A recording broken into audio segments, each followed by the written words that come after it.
First of all, I want to shout out my girl, Fantastic Frankie. What self-respecting black man would become Captain America? I watched that 5th episode of The Falcon and Winter Soldier on Disney Plus, and I absolutely felt the pain and the bitterness and just the contentment of Isaiah Bradley. I felt them. In his scenario, why the hell would any black man want to be Captain America? Because at the end of the day, what has America ever done for the black man besides incarcerate us, keep us down, profile us? You know, America, no matter how much we try as black men to rise up, they invent and create these new ways to knock us back down again. I felt the pain in every word Isaiah said in that show. And man, shout out to Carl Lumbly for acting his whole ass off, because he is killing that role. But I felt every ounce of pain in that man's story. So looking at it from his perspective, and also just looking at how just the world is today, no way.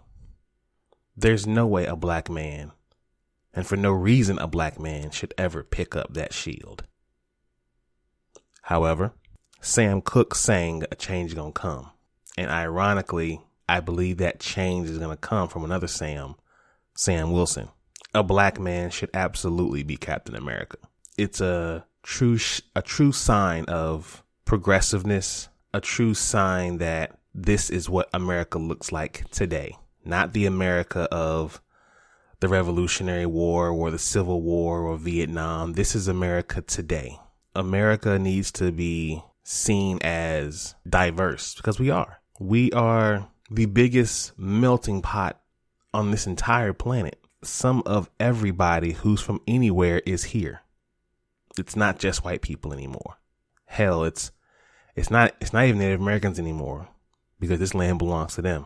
But I think a black man's Captain America would show that America is not only trying to be better, but it wants its symbol to be better. So in that sense, yes, I think only a self-respecting and a people-respecting black man should absolutely be Captain America.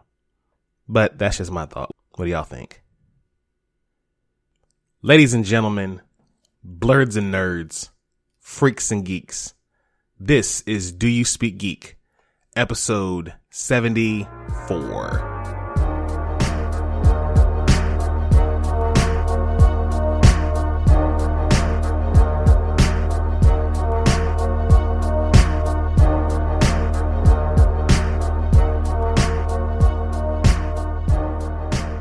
Welcome everyone to the pod. This is Do You Speak Geek. I am your host, Nix. Welcome everyone. If you just joined us for the first time, welcome to the ride. And if you're an avid listener, welcome back. Shout out to everyone who has been following, who has been rocking, who's been listening, who's been sharing, commenting, liking, all of y'all. I appreciate every single one of my friends and family out there. Shout out to y'all, man. Y'all the real MVPs out here. Absolutely.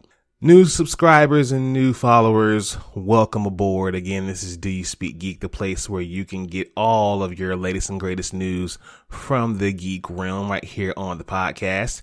If you are listening probably on Spreaker, shout out to you, and shout out to the home team Spreaker, Spreaker.com. And if you're not on Spreaker, you're listening probably somewhere else like Spotify, Apple Podcasts, Google Podcasts, Stitcher, Spreaker. You're probably at iHeartRadio, maybe even Spotify. You're kind of everywhere, right? You're listening, and I appreciate you listening. DoYouSpeakGeek.com, the place where you can find everything DYSG. You can hit us up there for photos, videos, blogs, even merch. So please hit up DoYouSpeakGeek.com as soon as you finish listening to this, or even before, whenever. Hit up that website. Follow us on our social medias, Facebook at DYSGFB, Twitter at DYSG_tweets, and Instagram at DoYouSpeakGeek. YouTube is the only place where you can find the Dono and Daddy Show, Please be sure to subscribe, hit that like button, Hulk smash that bell for all notifications, and leave your comments. We want to know what you guys think. One piece of news definitely rocked the professional wrestling world this week. Let's go ahead and hop right into that. Ladies and gentlemen, let's do what we do about this time. Let's speak geek. Suit up. I wanna be the very best. Talk nerdy to me.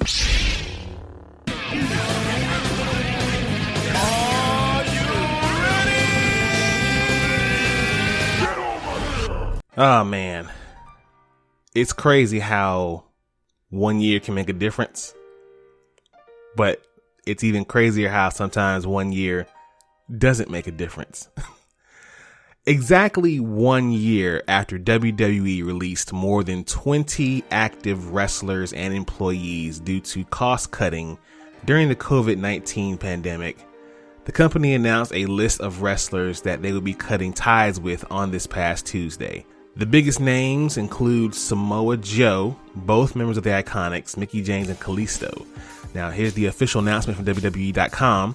WWE has come to terms on the release of Samoa Joe, Billie Kay, Peyton Royce, Mickie James, Chelsea Green, Tucker, Kalisto, Mojo Rawley, Bo Dallas, and Wesley Blake as of April 15th, 2021. And as always, the famous line, we wish them the best in all of their future endeavors. First of all, that line is hilarious to me because it's so insensitive. They don't mean that shit at all. But the crazy part about this is they did this again exactly 1 year to the day. You know, we all call that day Dark Tuesday in the ICW. But to do it again exactly 1 year later on the same day, like, I don't know if that's a troll, if that's a shoot, if that's a promo. I don't know what WWE was thinking to do it that way, but for whatever reason, they decided to do it that way again, and that is insane. Like, why would you do that? But outside of the actual day and the reason they're doing it, there's some names there that confuse me. Like, I'm sorry, but you don't get rid of a Samoa Joe. You just don't. You don't fire Samoa Joe. Now there are some. Now another name is Kalisto to me. I feel like they shouldn't get rid of Kalisto. But again, in WWE, if you're not Rey Mysterio, they have no room for you as a luchador. You know, you'll never shine as a luchador in WWE if your name is not Rey Mysterio. That's just facts. I'm sorry. For me, I see Chelsea Green absolutely going to AEW. Bo Dallas would be amazing in AEW. Mojo, he may get rehired. Honestly, WWE would be stupid to not rehire Samoa Joe, because wherever Samoa Joe goes, he's going to absolutely be champion probably within 6 months. Billie Kay, Peyton Royce, I don't know where they could end up. Hopefully it's at WWE. It's somewhere where they can actually wrestle and really sell, you know. Mickie, I think she's just going to hang it up. You know, she's done everything she can do in this career. I think she should just go ahead and take that bump and retire and call it a day. I don't think anyone cares to sign Tucker or Wesley Blake, to be honest with you. But that's just my opinion. What do you guys think about this re-up of Black Tuesday? Oh god, WWE ain't shit for this one.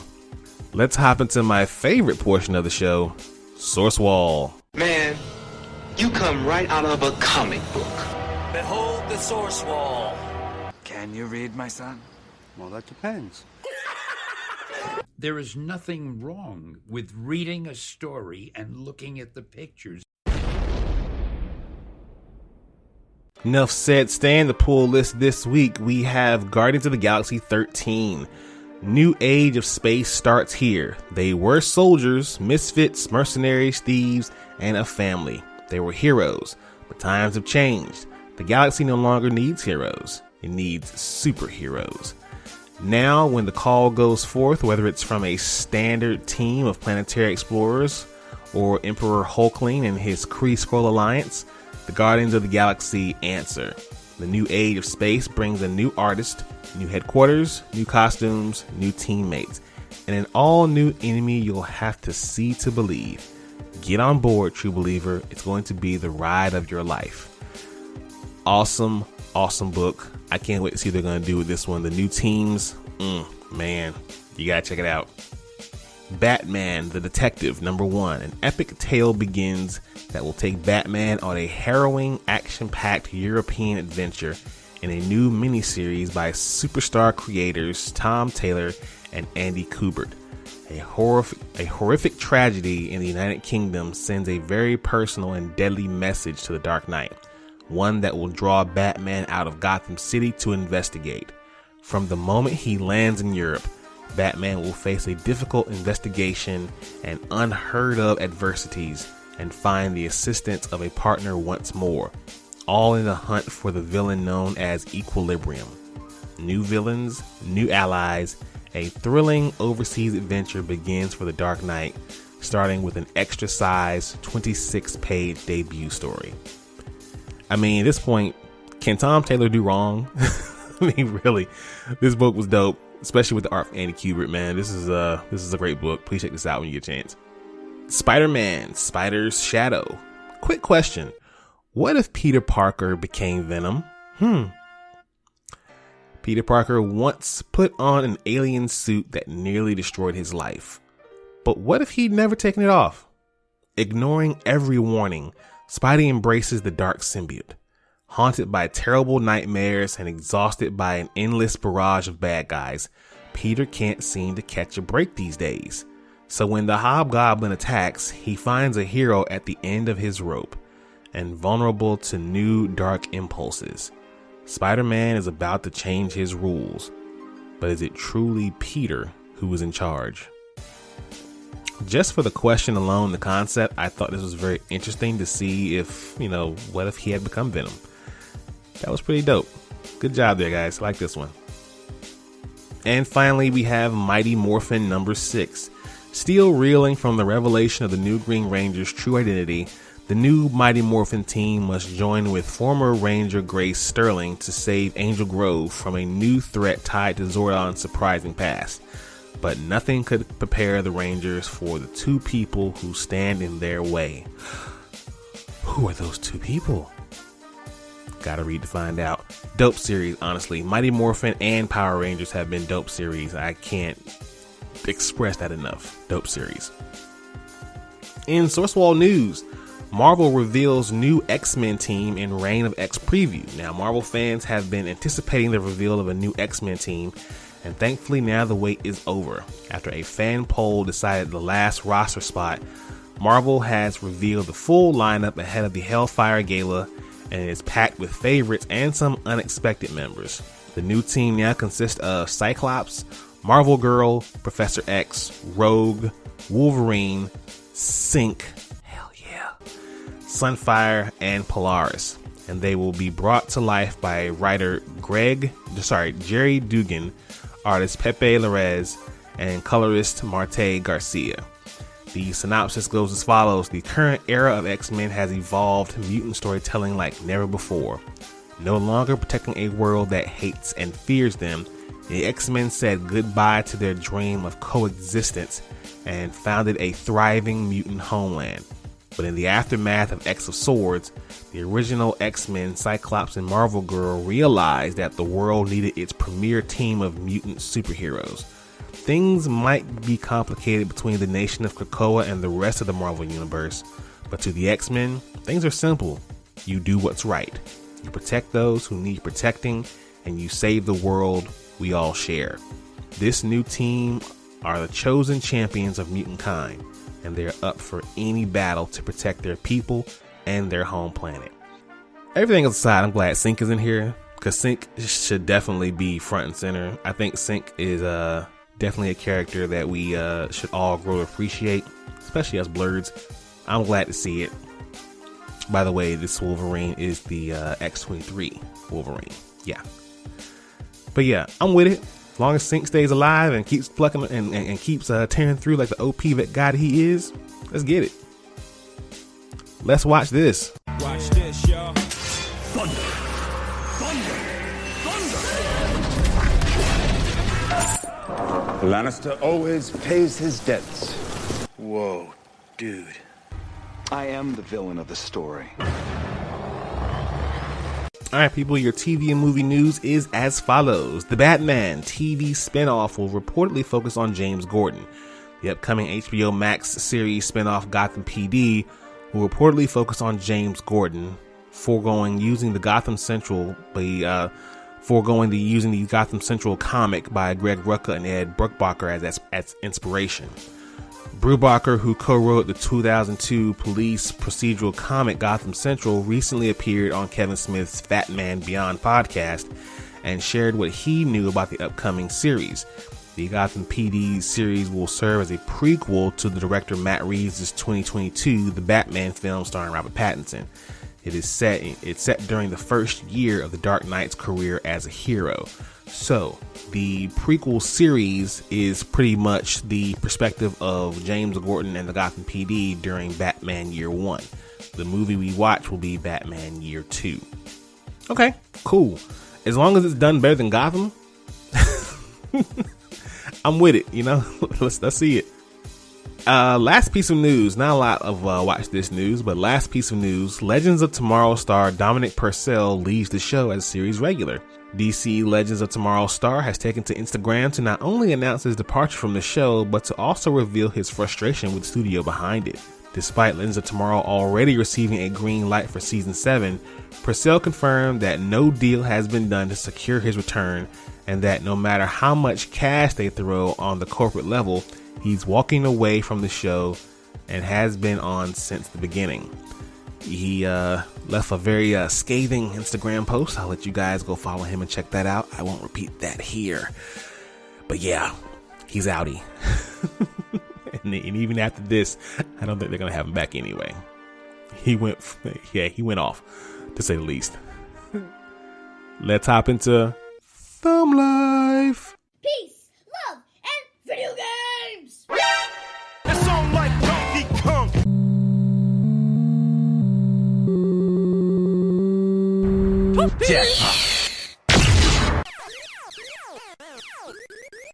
That man is playing Galaga.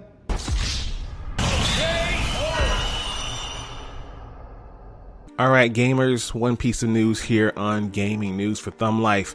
The first major PS5 system software update has come out and it's now available. It also includes a new software update for the DualSense controller as well. The update additionally includes a few new other elements beyond the details provided by Sony previously, in particular enhanced support for HDR and 120Hz displays. For those using 120Hz PC monitors, the PS5 now supports 1080p resolution at that high refresh rate. Unfortunately, the update does not add any variable refresh rate support, but this additionally will help broaden the number of displays that can make the most of the system's refresh rate power. A new option has been added to automatically switch the video output to non-HDR when the console is displaying SDR videos or games, which will save you a bit of fiddling through menus. There's also a new HDMI control option. One Touch Play enables your PS5 to turn on your TV when the console boots and set your TV to the right input. There's also a power off link, which will put the PS5 into rest mode if you turn your TV off. Cute features. I'm definitely impressed about the display, so that's going to be dope. I'm ready to actually experience these because I want to get a PS5. Sony, in case you didn't hear me the first 5 times during the podcast, I want a PS5. If you could just drop that to your boy, that'd be nice. Yeah, cool. I'll do a whole review on it. You know, I'll talk about everything. I know it's kind of late now, but yeah, please hit me up. Let's speak technical for a moment. Technically speaking, your technological advancements 1.21 gigawatts! Have you tried turning it off and on again? Okay, this was crazy. There's a webcam that looks like a human eye and even blinks at you. A new prototype webcam looks like a real human eye, complete with its own eyebrow. And if that's not enough, It's also capable of looking around and acting out on its own accord. It can express emotions such as anger and sadness, and it can check out what else is going on in the room if it doesn't feel like looking at you anymore. It's obviously an uncanny sight to see setting on the monitor and working as a webcam, but according to the person behind the Eyecam, Mark Tizer, there's more to it than that. Quote, webcams are in front of us, looking at us constantly. We are familiar with the human eye, and a webcam and a human eye share a purpose. They see. But in contrast to the webcam, the human eye is expressive. Human eyes can express happiness, anger, boredom, or fatigue. The anthropomorphic features of the Eyecam are really strong and add flesh, making eyebrows as well, make the device much more expressive. I believe that if every device's working state and functions were explicit, it would be better for end users and privacy issues will be highlighted.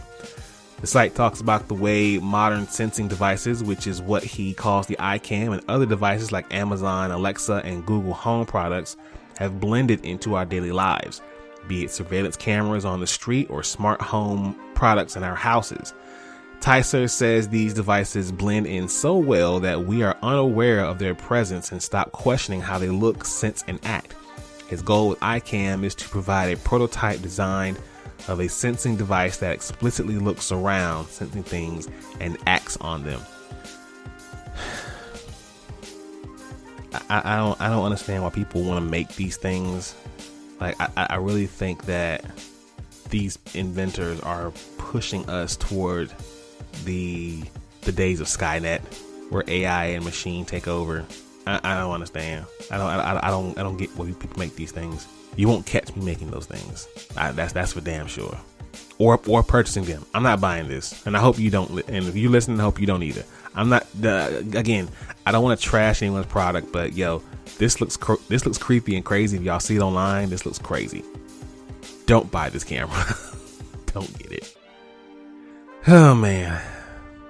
All right, I'm out of here. Thank you all for listening. Please, please, please subscribe to the content, like the content, follow the content. Let your boy know what y'all think about that content. Visit the website, doyouspeakgeek.com. Follow us on our social medias, Facebook, Twitter, and Instagram. Check out the YouTube channel. Follow and subscribe there. As always, people, live to play to win to live. I speak geek. Do you speak geek?